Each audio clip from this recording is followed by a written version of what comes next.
So hello दोस्तों, जैसा कि आपने थंबनेल में देखा होगा, एनसीईआरटी से जुड़े चैप्टर ईंधन के बारे में आज हम पढ़ेंगे। कोई भी एग्जाम होता है तो उसमें ईंधन से जुड़ा हुआ या फिर ईवीएस जीके जीएस से जुड़ा हुआ टॉपिक में ये चैप्टर आता है।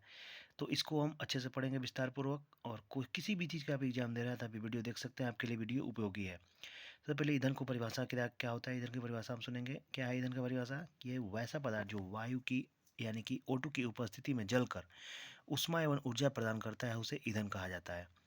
ईंधन कहा जाता है, ईंधन देख लिया आप। उसके बाद ईंधन का परिभाषा देखिए। लकड़ी को ईंधन के रूप में, चारकोल को, कोयला को, केरोसिन तेल जिसको मिट्टी का तेल बोला जाता है, मेथेन ब्यूटेन एलपीजी में रहता है, सीएनजी में रहता है, पेट्रोल, डीजल, प्राकृतिक गैस आदि आदि, ये सारी ईंधन के उदाहरण हैं।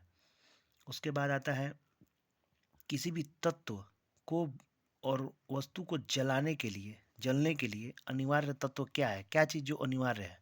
तो ऑक्सीजन जरूरी है। ऑक्सीजन रहेगा तभी भी कोई पदार्थ जलेगा। उसके बाद पूछता है एक बार कि एटॉमिक रिएक्टर में किस चीज़ का प्रयोग किया जाता है ईंधन के रूप में। तो यूरेनियम 92-235 का उपयोग किया जाता है। उसके बाद आता है ईंधन के प्रकार। ईंधन कितने प्रकार का होता है? तो ईंधन 3 प्रकार का होता है, आपको पता होना चाहिए। ईंधन होता है एक ठोस, एक द्रव, एक गैस। यहाँ पर देखिए बताया गया है। ठोस ईंधन, द्रव ईंधन, गैस ईंधन, 3 प्रकार का है। ठोस ईंधन क्या है? वैसा ईंधन जो प्रायः ठोस अवस्था में पाया जाता है उसे ठोस ईंधन कहा जाता है। जैसे लकड़ी, कोयला और चारकोल। आपको एक चीज़ बता दे रहे हैं, कोयला और चारकोल में क्या अंतर है। तो कोयला तो मतलब जब धरती के अंदर से निकलता है, लेकिन चारकोल आप ना बना सकते हैं घर पे। लकड़ी को वायु की अनुपस्थिति में जब जलाएंगे ना तो वो चारकोल बन जाएगा। कोयला का प्रकार पूछता है एग्जाम में। ठोस ईंधन के बारे में बता दिया। ठोस ईंधन में कोयला आता है, और कोयला 3-4 प्रकार का होता है। इसको आप अच्छे से देख लीजिए, मन करे तो आप स्क्रीनशॉट ले लीजिए। कोयला बहुत ज़्यादा एग्जाम कोयला से पूछता है, आपको पता होना चाहिए। कोयले का एक प्रकार एंथ्रासाइट होता है, बिटुमिनस होता है, लिग्नाइट होता है, पीट होता है। ये चारों 4 प्रकार के कोयला होते हैं, जिसमें सबसे शुद्ध कोयला, सबसे मतलब ज़्यादा कार्बन वाला, सबसे ज़्यादा ऊष्मा देने वाला कोयला एंथ्रासाइट होता है। एंथ्रासाइट का प्रयोग हम घर में नहीं करते हैं। इसका प्रयोग क्या होता है? इंडस्ट्रीज में यूज होता है, बड़ी बड़ी फैक्ट्रियों में यूज होता है, क्योंकि वहाँ पर ट्रांसपोर्टेशन में करके लाया गया दूर से कोयला। इसको बहुत ज़्यादा, इसमें कार्बन होता है और ऊष्मा भी ज़्यादा देता है, एनर्जी इससे ज़्यादा प्राप्त होती है। इसमें 90 से 95% कार्बन होता है। यहाँ पर कोयला गलती से लिख दिया, सॉरी। यहाँ पर इसमें 90 से 95% कार्बन होता है। Carbon, carbon. उसके बाद यहाँ पर बिटुमिनस के बारे में पढ़ेंगे। बिटुमिनस के ये दिया है कि इसमें 80 से 85% कोयला होता है। मुलायम कोयला कहा जाता है घरेलू कोयला। हम लोग घर में, पता रहता है ना, एंथ्रासाइट का प्रयोग घर में नहीं होता है। बिटुमिनस कोयले का प्रयोग घर में होता है। कार्बन इसमें 80 से 85% पाया जाता है। उसके बाद हम बात करेंगे लिग्नाइट कोयला के। लिग्नाइट कोयला क्या है? इसको ब्राउन कोल, भूरा कोयला, पथरीला कोयला, और कार्बन इसमें 70 से 75% होता है। इसको भूरा कोयला कहा जाता है। सबसे बेकार किस्म का कोयला होता है पीट कोयला। पीट कोयला आप देख रहे हैं ना, पीट कोयला सबसे निम्न किस्म का कोयला। इसमें कार्बन 60 से 65% तक होता है। तो ये हमने जाना कोयला के प्रकार के बारे में। आप स्क्रीनशॉट ले लीजिए, बाद में बढ़िया से पढ़ते रहिएगा, आपको मन हो तो। हम लोग इस पेज से, इस स्लाइड से क्या सीखे हैं? सबसे पहले सीखे हैं किसी पदार्थ को जलाने के लिए ऑक्सीजन की आवश्यकता होती है, ठीक। उसके बाद लकड़ी और चारकोल, कोयला, ये सब सारे ईंधन के प्रकार हैं। एटॉमिक रिएक्टर में यूरेनियम 235 का, 92-235 का यूज होता है। ईंधन के प्रकार हम लोग पढ़े हैं 3। ठोस ईंधन के बारे में पढ़े हैं, ठोस ईंधन क्या क्या है। उसके बाद कोयला हम लोग बारे में पढ़े हैं, कोयला के बारे में पढ़े हैं। आगे देखिए, चलिए आपको हम आगे भी दिखाते हैं। नेक्स्ट स्लाइड में हम लोग पढ़ेंगे द्रव ईंधन के बारे में। द्रव ईंधन क्या है? द्रव ईंधन क्या है? वैसा ईंधन जो प्रायः द्रव अवस्था में पाया जाता है, द्रव ईंधन कहलाता है। द्रव ईंधन का आप रोज़ प्रयोग करते हैं। पेट्रोल डीजल गाड़ियों में डलवाया जाता है। केरोसिन तेल, सीएनजी और एलपीजी। अब देखिए यहाँ पर एक ट्रिकी चीज़ है। आदमी सीएनजी कंप्रेस्ड नेचुरल गैस को, इसमें गैस दिया है ना, और इसमें एलपीजी में गैस दिया है, तो आदमी इसको क्या करेगा? सड़ाक दे, आंसर मारेगा गैस है, जबकि ये गैस ईंधन नहीं है।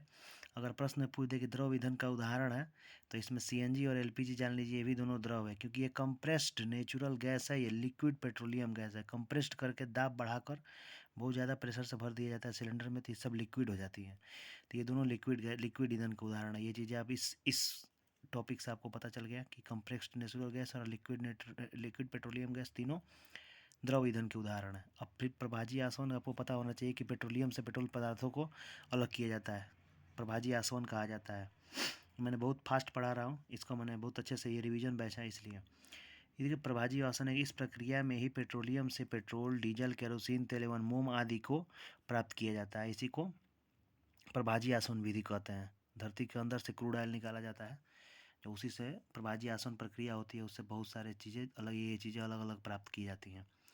ये आप 10th में और इंटरमीडिएट में पढ़े होंगे ये विधि। आपको बताते हैं लिक्विड पेट्रोलियम गैस क्या होता है। लिक्विड पेट्रोलियम गैस एलपीजी का फुल फॉर्म है। इसमें घटक रहते हैं, इसमें यह मुख्य रूप से प्रोपेन और ब्यूटेन रहता है। प्रोपेन का फार्मूला, ब्यूटेन का फार्मूला आप यहाँ पे देख रहे होंगे, C3H8 और C4H10 से मिलकर बना होता है। इसमें अगर पूछ दे, अगर एग्जाम में आपसे ये भी पूछ दे कि प्रोपेन और ब्यूटेन में ज़्यादा क्या रहता है, तो ब्यूटेन एलपीजी में ज़्यादा रहता है। आपको ये पता होना चाहिए कि जो प्रोपेन और ब्यूटेन गैस है ना, इसमें गंध नहीं होता है। तो एलपीजी सिलेंडर अगर घर में अगर लीक कर जाए तो पता नहीं चलेगा, ब्लास्ट हो जाएगा, दिक्कत हो जाएगा, आग लग जाएगा।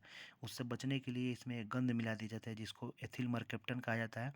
और इस एथिल मरकैप्टन का सूत्र आप याद कर लीजिए, C2H5SH होता है एथिल मरकैप्टन का सूत्र।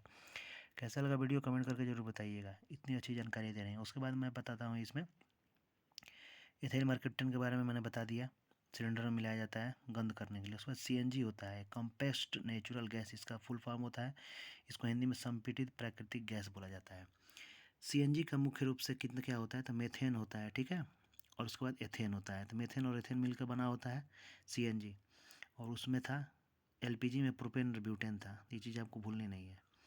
सीएनजी मुख्य रूप से मेथेन और एथेन रहता है। इसमें सर्वाधिक मात्रा में मेथेन होता है तथा इसे जलने से कोई हानिकारक गैस पैदा नहीं होती, इसलिए मेथेन CH4 को प्रकृति का दोस्त कहा जाता है। अगर आपसे पूछे कि ईंधनों में प्रकृति का गैस, प्रकृति का दोस्त कौन सा ईंधन है, तो मेथेन गैस, मेथेन जो ईंधन होता है जो सीएनजी में प्रयोग किया जाता है, वो प्रकृति के दोस्त के रूप में माना जाता है। तो प्रकृति का दोस्त ईंधन मेथेन को कहा जाता है। मेथेन को मार्स गैस भी कहा जाता है, जैसे कि आप जानते हैं मार्स का मतलब होता है दलदल। जो धान के खेतों में दलदल होते हैं उनसे मार्स गैस निकलता है, मेथेन गैस निकलता है, सॉरी, इसीलिए इसको मार्स गैस कहा जाता है। अगर आपसे पूछ दे कि मेथेन गैस को और किस नाम से जाना जाता है, तो मार्स गैस के नाम से जाना जाता है। और दलदल से, दीमक के ढेर से भी मेथेन गैस निकलता है। जुगली करने वाले जानवर, पशु होते हैं ना, उनके मुख से भी, बस पेट से भी ये निकलता है। और एलोफेटिक हाइड्रोकार्बन में प्रथम यौगिक इसको कहा जाता है। ठीक, उसके बाद अब छोटा सा और एक और टॉपिक बचा है हमारा। हम लोग ठोस ईंधन देख लिए, द्रव ईंधन देख लिया, अब गैस ईंधन देख लिया जाए। गैस ईंधन क्या है कि वैसा ईंधन जो गैसीय अवस्था में पाया जाता है, गैस ईंधन कहा जाता है।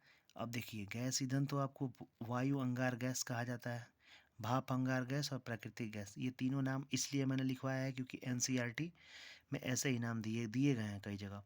वायु अंगार गैस को कार्बन मोनोडाइऑक्साइड और नाइट्रोजन गैस को मिलाकर बनाया जाता है।